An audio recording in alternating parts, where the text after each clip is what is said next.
propos-là, comme tu parles des coups de la vie, je vais être obligée de parler de quelque chose. Oui. Quand tu passes à l'image, on voit forcément que tu as un bleu sous l'œil et que tu en as un sur le bras. Est-ce que tu peux dire de quoi il s'agit de façon à ce que les gens ne se fassent pas de mauvaises idées? Ah, bien sûr. Sur le bras, bah ça, c'était rien. Bah, ça m'est arrivé par hasard parce que je reste bleue facilement. Je sais même pas comment ça a été fait, franchement. Par contre, celui-là, c'est celui-là. Si je ne me trompe pas, je passe bien le doigt. Ça, c'est un coup de la vie. Ça, c'est, je sais pas quel âge j'en avais à l'époque, je ne me rappelle plus, parce que j'ai pris beaucoup. Mais c'était de l'époque de mon beau-père. Bah, en fait, moi et ma mère, on a été très battus. Et, je pense que les veines, elles ont carrément, depuis une de ces fois, à part le nez, j'ai été cassée aussi. Non, moi non, il m'a cassée.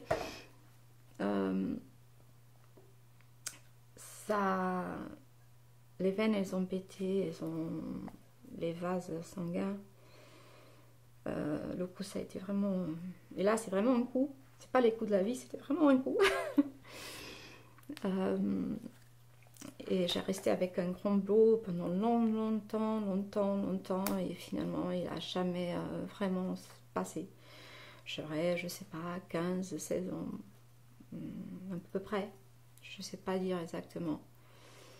Et c'est vrai que ça m'a donné beaucoup de soucis.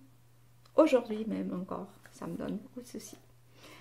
Ça pourrait être pour autre chose, mari, quelque chose. Non, ce n'était pas ça. C'était vraiment mon beau-père.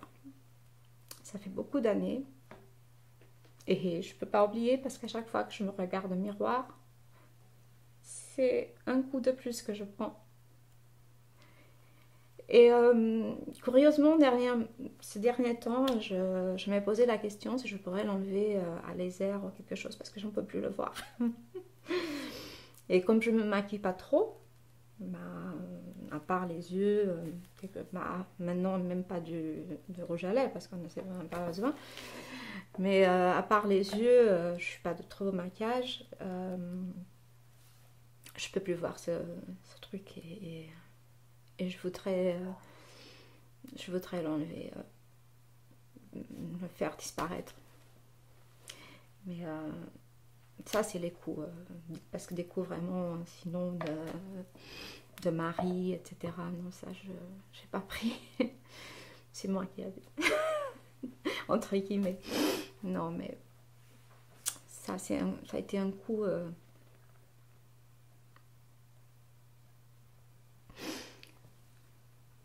Bah, je peux dire même qu'il a essayé de me tuer plusieurs fois, et moi aussi. Tout simplement ça. Il a tiré avec une arme sur moi. J'ai pensé que j'étais morte, parce que je voyais des films. Et je pense que c'est un des pires jours de peur que j'ai eu. Heureusement, quand on est bourré, on va pas très bien, on vise pas bien. Mais moi, j'étais pas sûre, hein. J'ai dû me toucher et regarder par terre si j'étais pas là. Parce que quand on voit un film, le corps il est là, et on surmonte je sais pas quoi. Et moi, j'ai cru vraiment que c'était ce qui m'avait arrivé. Et ça pour dire que, voilà, mes coups, ça c'est un petit peu les coups de la vie. C'est pour ça que je pouvais pas accepter mon frère, parce que cet homme, pour moi, il y avait quelque chose en lui que ça marchait pas. Et j'avais raison, mais qui va écouter une fille de 14 ans? personne. Je suis très sensible. Je ressens aussi plein de choses. Je ressens qu'il y a quelque chose qui va pas. Les gens... et cette personne, je la ressentais pas. Mais à part de me prendre une ou deux claques pour me taire, j'ai pas réussi grand chose. C'était pas la peine. Parce que j'étais une gamine. Et les gamines, on sait comment c'est, on compte pour rien. Mais voilà, j'ai un souvenir. Alors que Portugal, ça me fait pas du bien. Il y a plein de choses qui ne me fait pas du bien.